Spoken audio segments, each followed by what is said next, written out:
এরকম ভাপা সন্দেশ বানানোর জন্য হালুই করে দরকার পড়ে না। বাড়িতেই বানানো যায়। কিভাবে বানাবেন? আসুন বলে দিচ্ছি। প্রথমে দুধটাকে ভালো করে ফুটিয়ে নিন। তারপরে ১ বড় চামচ ভিনেগার, ১ বড় চামচ জল ভালো করে মিশিয়ে নিয়ে গরম দুধের মধ্যে দিয়ে গ্যাসের ফ্লেমটাকে বন্ধ করে দিন। দেখুন কুচি করে ছানা তৈরি হয়ে গেল। এবার ছানাটাকে ভালো করে জল ঝরিয়ে নিয়ে মিক্সিতে দিয়ে দিন।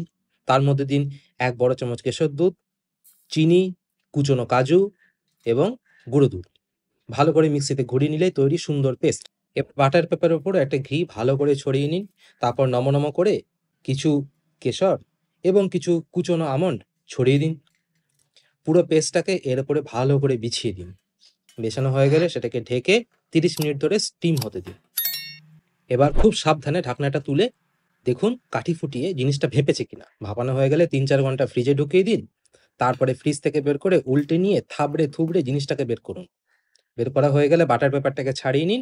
তারপরে সূক্ষ্ম করে পিস করে দেখুন তৈরি সুন্দর ভাপা সন্দেশ।